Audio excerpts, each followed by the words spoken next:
Hi everybody, Patrick here from MalafoxTargets.com, link below. This is the second demo video for the Wireless MALAFOX Simulation Center, a room clearing simulator featuring wireless targets. If you watched the first video, we talked about all the hardware, and now we're going to talk about the main menu. So I'm going to turn on the MALAFOX Simulation Center. The Wireless MALAFOX Simulation Center. Main menu. Please enter a command into the keypad. So first things first, I'm going to press 0 on the keypad in the main menu, and that's going to allow for us to delete the high scores. Now we can delete high scores for simulation 1, 2, 3, or 4. There's 4 simulations. One being straight shooter mode, second being penalty mode, third being aggressive penalty mode, and fourth being victim protection mode, and we'll get to that all later. So let me give you a closer up view of the LCD. I apologize if the LCD looks a little bit grainy. That's because of the darkness inside the actual hub. So I'm going to press 0 in the main menu. Would you like to delete high scores? So hopefully you can read that. It's plain as day to the human eye. Delete memory. Let's say yes, but if we say no, it'll bring us back to the main menu. So I'll press 1. Please select which high scores to delete. So I can press 1, 2, 3, or 4 to delete individual high scores, but what I'm going to do is I'm going to press 0 to delete every high score. Success. Main menu. Please enter a command into the keypad. Easy peasy, lemon squeezy. Now I'm going to work backwards here. Let's press 6 on the keypad. Please enter a 4-digit security passcode into the keypad. Now this is where you have the option of including a security feature to your MALAFOX trainer to prevent theft. If you wish, when you purchase this, you can have a requirement on PowerUp that you enter in a 4-digit combination. There is a skeleton passcode, and you can create your own that's saved to memory. So while we're not using it for these demonstrations, you can ask for it, and you will be able to reprogram this code. So let's just do 1111 for simplicity. Success. Please ensure that you write your new code down. If you lose your password, you will not be able to access this system. Main menu. Please enter a command into the keypad. Let's reprogram the system clock. Now the system clock only comes into play if you're going to be data logging. Data logging is talked about more in the first video. It allows for you to log results, date, simulation number, simulation time, whether you got a record or not. It logs your name, everything to the SD card. So assuming you're going to be using that capability, that's where the system clock comes into play. So it says, so we're going to press 5 on the keypad. You may now reprogram the system clock. Now follow the instructions on the LCD. All you need to do now is follow the instructions on the LCD. So year, 2022. So I'm just going to enter 22. Month, it is the 6th month. So I'll type in 06.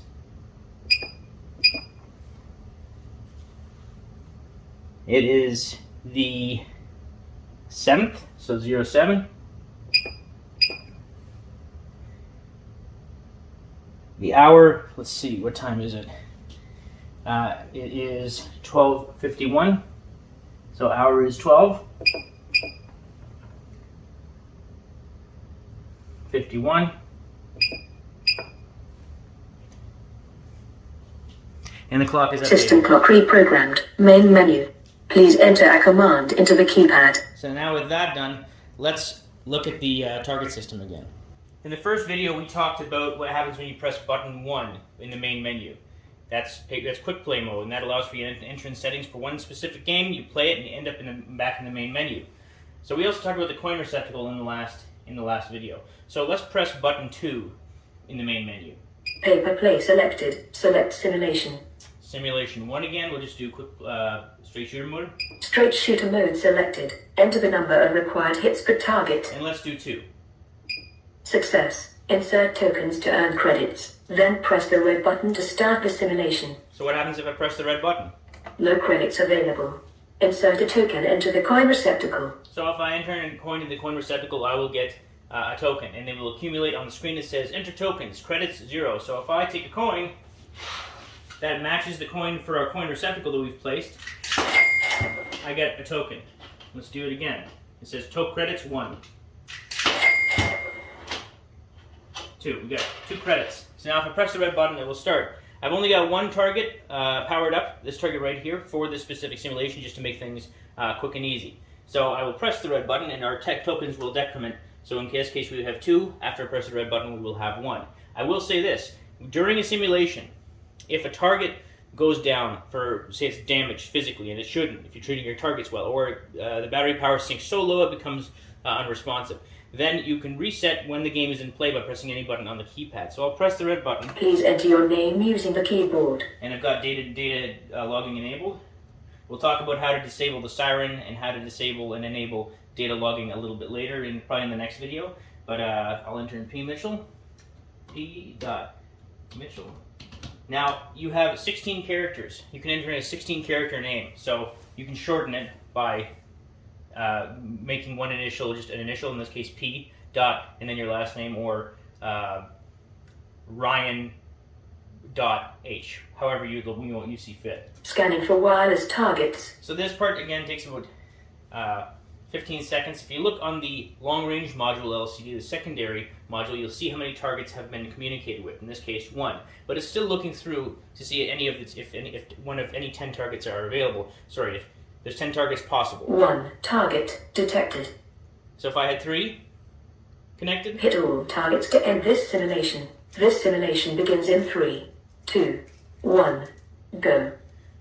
So if I had 3 targets connected, it would say 3, 2, and they were within range, and had a solid battery. It would detect 3 targets or 10 targets, whatever you have, as long as all of the addresses are different, 0 through 9. So as you can see, the target lit up on the LCD here. It says simulation 1, hits left 2. Now watch the LED here. Hopefully you can see it. I have to hit a bit harder than that. It blinked. My quarter is obviously not an airsoft pellet. Now it says hits 1, so it decrements on the LCD.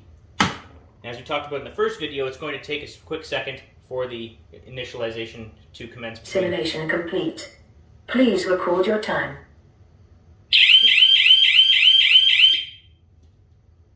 Your simulation was completed in 0 minutes and 41.82 seconds. You have set a record for simulation 1. Well done. Logging simulation data to SD card. Insert tokens to earn credits. Then press the red button to start the simulation. So on the LCD, after a simulation ends, it'll actually give you a very short period of time to say, would you like to enter back into the main menu? And you can press the according button on the LCD if you want to skip back to the main menu. But at this point, we're in paper play. We've entered our settings. You just need to enter in tokens. You need to gain credits. You press play, and it'll replay all the settings again. At that point, you can power off, but you're probably not going to want to do that with the targets in the field. You can just go back to the main menu, and while it's powered up, and it hasn't been reset, it will save the amount of tokens if you want to go back to paper play mode. So I forgot about the siren. I forgot I had the siren enabled. You can disable it with the dip switch. As you might have heard, because we recently reset all of our records, that I set a record there in the SD card in the text file. It will say my name, the date that I played the simulation, the time of day, how fast I was able to complete the simulation, whether or not I want a record, and the simulation number. Oh man, that siren, I forgot about it. It gave me a scare. So you'll notice that when I killed the target, there was about 5 seconds between after. There was about 5 second delay before the hub recognized it. And you think, why is that? It's because these long range modules, they're accurate, but they are slow. And so after every simulation, if you kill the last target, there will be about a 5 second delay before the hub recognizes it. It's relatively consistent across the board. When you have the wired system, the wired MALAFOX target system, that delay does not exist because it's a wired system and it's much faster, at least faster than these wireless modules. So now the LCD says we're back in the main menu. I'm not going to play this simulation again, but I've still got one target left, one credit left. Please enter your name using the keyboard. And I can start it again. So let's move on. So now we're back at the main menu, still got one target connected, and it's asking me to enter in an instruction, so I'll press 3. Replay mode selected. Select simulation. So replay mode is a lot like paper play, except for you don't need credits. You enter in your settings. So you want to play the same game all afternoon. You enter in your settings, and then you close up the hub, and it'll run itself. Every time you press the red button, it'll start the same game again. And so enter simulation into keypad. So we're in replay mode. Let's do simulation 2. Penalty mode selected. Enter the number of required hits per target. We'll do 1. Success. Please enter your name using the keyboard. So I'm just going to press enter to skip this, and in the data logging it will just have a blank namespace. Press the red button to start the simulation.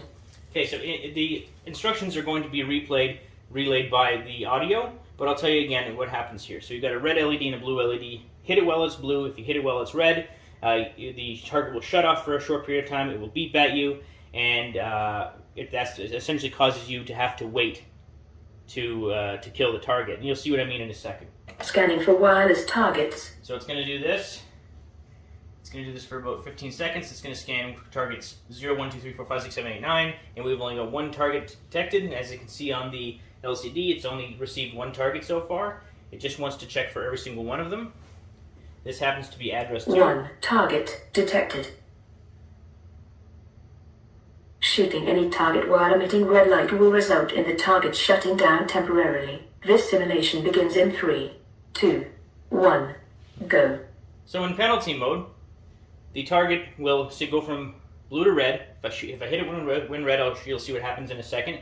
But if I shoot it with blue, it's a hit. So I've only got this program for 1 hit. So if I hit it once while blue, this simulation will be done because I've only got 1 target connected. But if I hit it while it's red, what'll happen is you'll hear a beep. And watch the LEDs. They turned off for that short period of time, and it actually went back to red. And these time delays, it's random. There's a window for each time delay, but it'll go back and forth between a certain window, so it's not fixed. It's not on for half a second, off for half a second, or blue for half a second, red for half a second. It's variable, and that comes more into play in aggressive penalty mode. In aggressive penalty mode, which we'll look at next, or in the next video, what you'll notice is that it's red much more often than blue, and the time that it's blue is very, very short. It's much easier to get a time penalty in aggressive penalty mode. So I'll hit it while it's red, again. And now we'll wait. Simulation complete. Please record your time. 1 minute. Your simulation was completed in 1 minute and 8.05 seconds. You have set a record for simulation 2. Well done. Logging simulation data to SD card.